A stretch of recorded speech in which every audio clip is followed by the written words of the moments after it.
Hey everybody, and welcome to this week's episode of the Roundtable. I'm Hunter Lee, and joining me here in San Francisco is Spellsy. Hello. And in Santa Monica is Travis. Travis, how are you?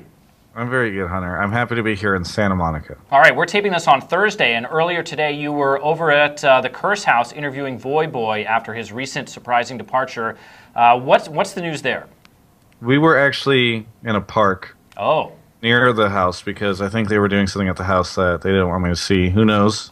Cleaning? But it was a good interview, and by the time that this is up, it'll probably be up and people can catch it. It's out there. It'll be out in the wild and people can catch it.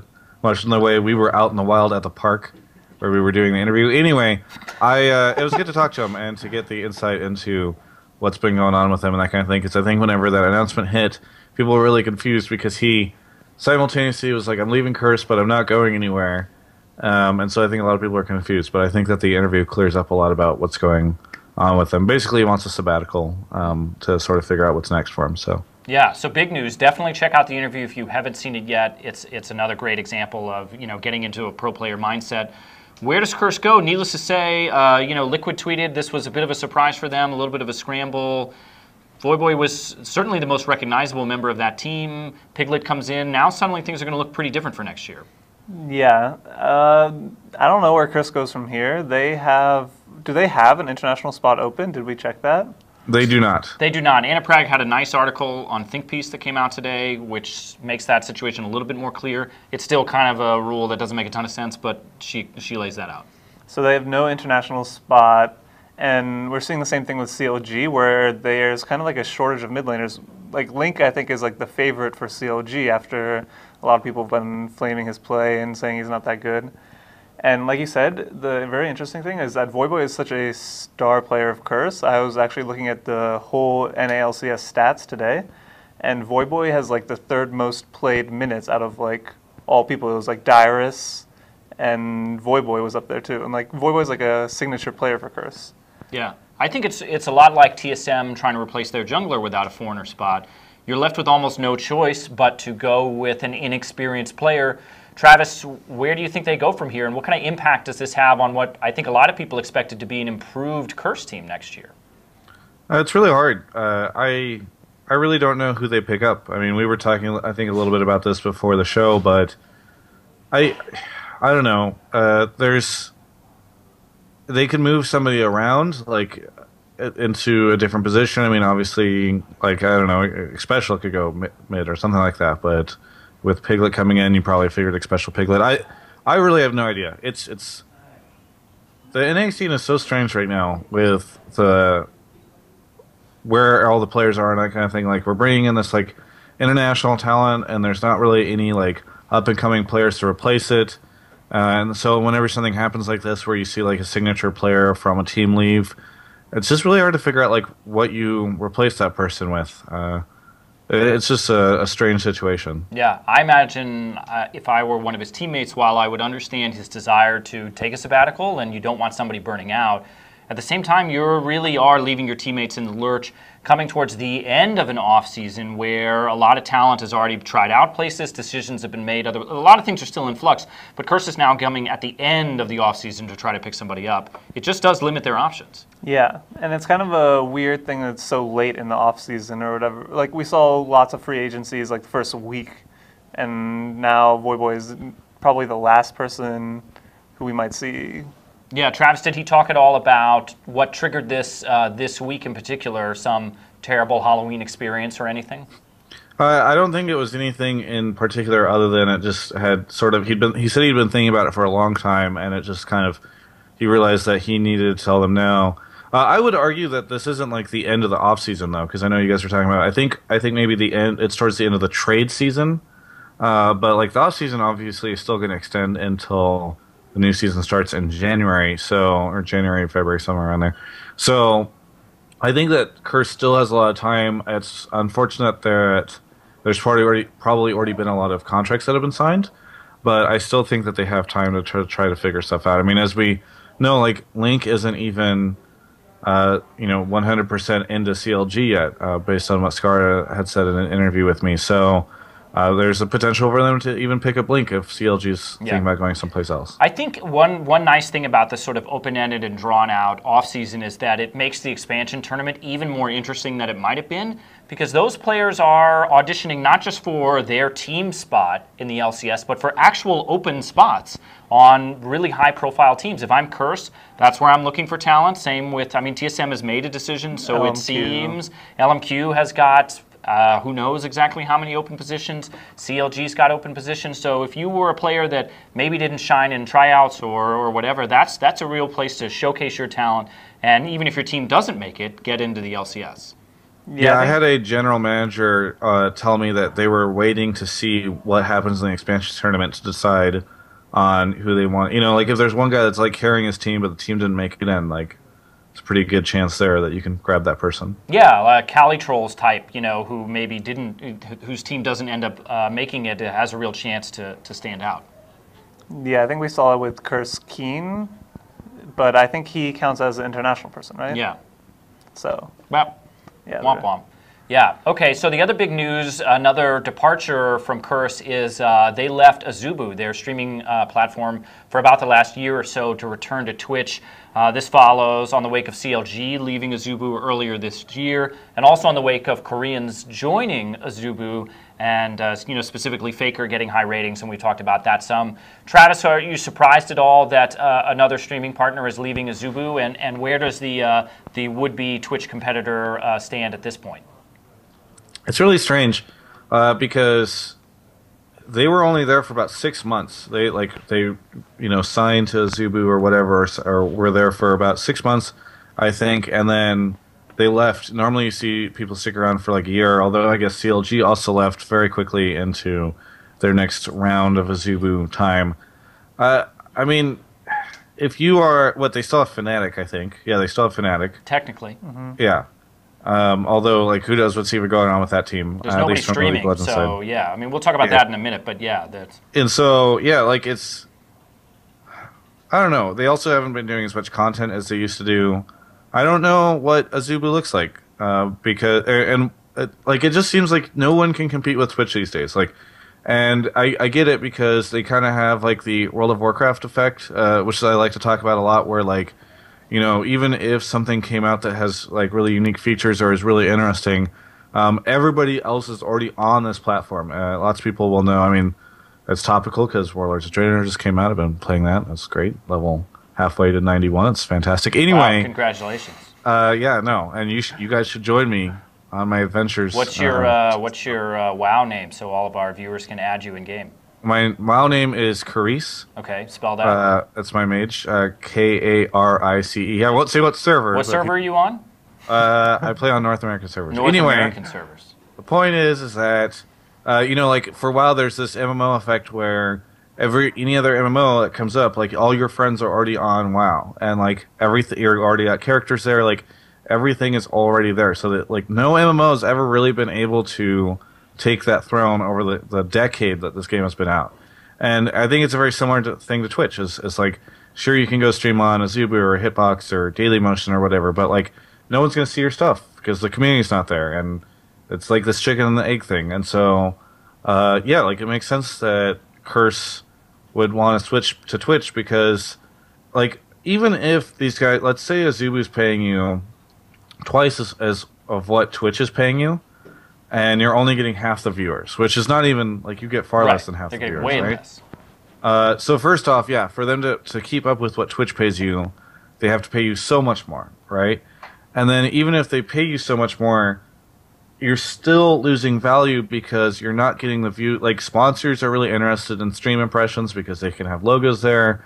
You know, it's like a relevancy thing, like, your players become more valuable in the scene because like they grow fan bases based on their streaming, that kind of thing. So like, there's such a huge mountain for these up and coming platforms to climb in order to make it worth somebody's time to stream on them. So I don't know what they do. It's just hard. I guess they've been doubling down on like unique features for the stuff that they do have, like LCS and real time statistics and all that kind of thing. But I still don't know if it's enough. Yeah.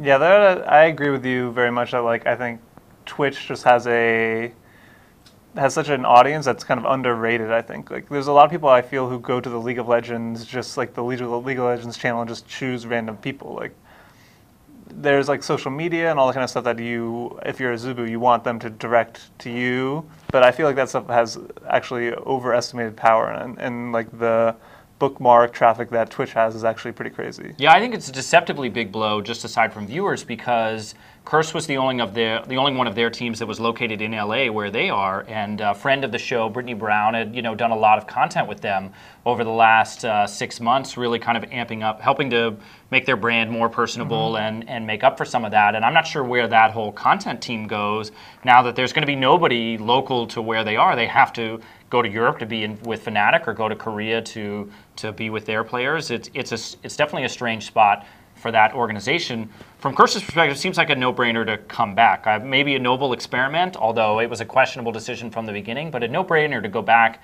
to Twitch where you actually get 10,000, 15,000 viewers. Voy Boy gave up probably 20,000 viewers on average from his stream to go back. Even if you're evening out on money somehow, you're losing community impact. Like, I remember just forgetting that Azubu existed and asking Spellsy at one point, did Curse stop streaming? Are they on like a stream moratorium? No, they were streaming on Azubu where nobody watched them. Ouch. Yeah, so the one interesting thing for Azubu is in the OGN announcements, I think, we saw them actually saying, the Kespa saying that they were trying to focus more on streaming to Korea, or streaming to China. Yeah. Not just like streaming to Korea. So I mean, it's like the content team, I think, is in a really weird spot. You have no team sponsors. And then if they start pushing to China, like we talked in our last episode, yeah, because that's where the people then that company will look very different. Yeah. Yeah. I think there's two things I want to say here.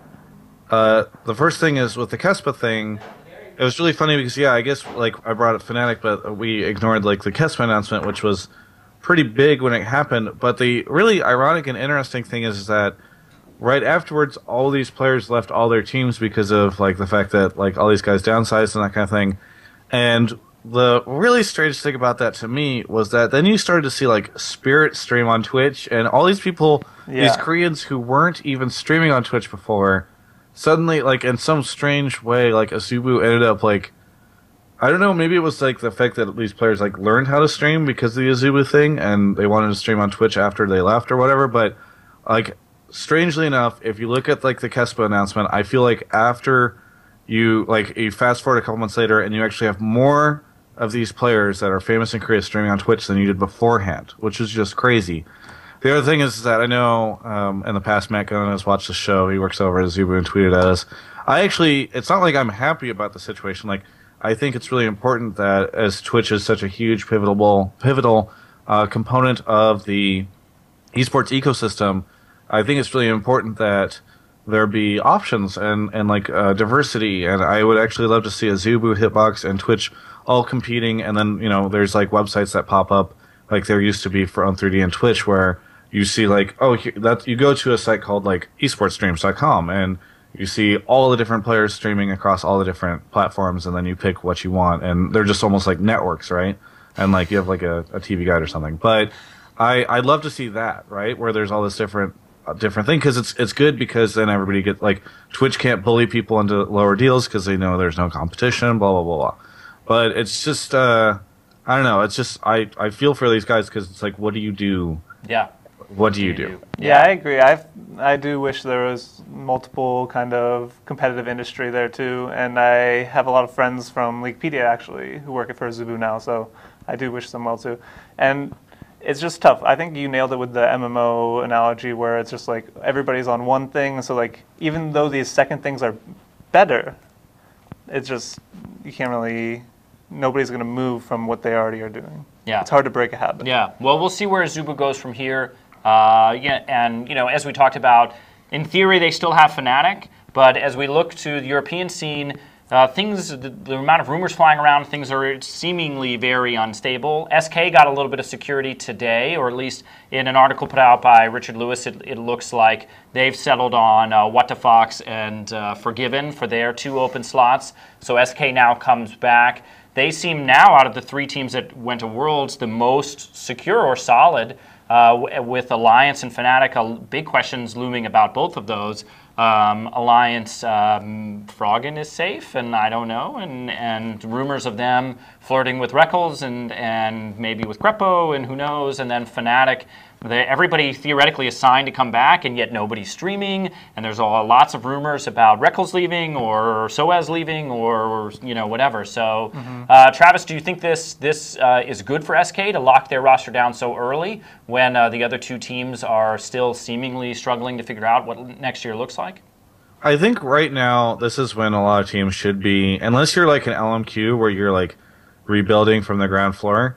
I think this is when you want to start to lock in like talent and start building yourself into something for like the next season and that kind of thing, because there was like this initial burst. Like I remember it was right after Worlds, all of us were sitting there for that week going crazy.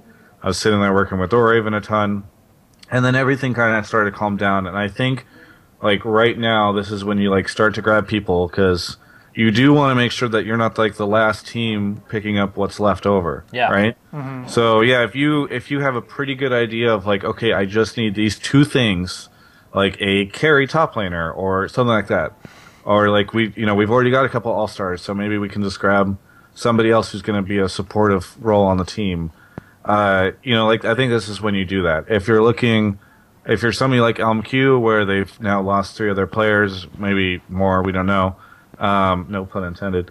And oh man, I feel so good. I got a genuine laugh. I didn't even mean for pun. that to happen. But yeah, maybe that's when you wait for like an expansion tournament or something like that and see what else is going on. So how much better is SK better, or how much better, if at all, are they with their new players?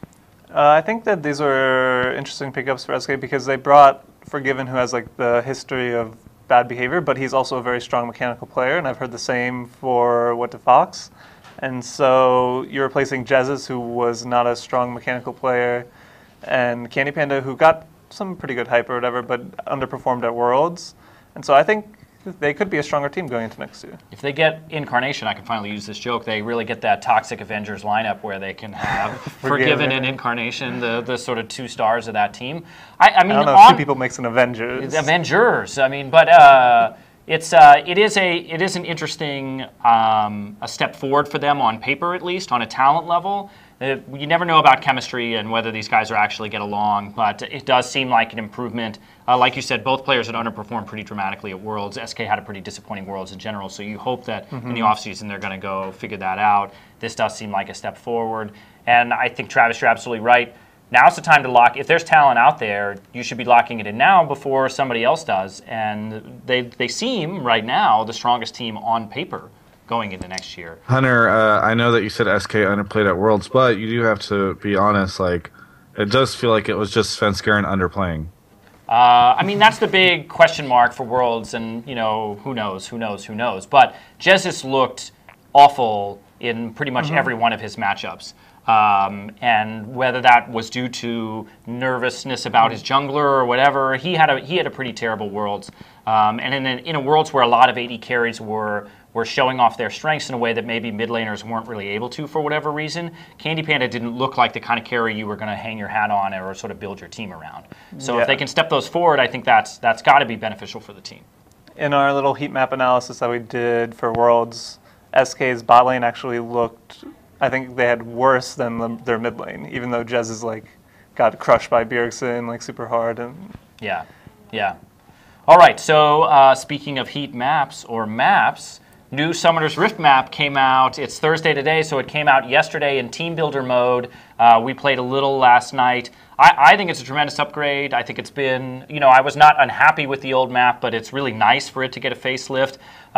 Travis, hope you had a chance to play a couple games. What stands out for you in the new design, and how much are you loving it? I love it a lot.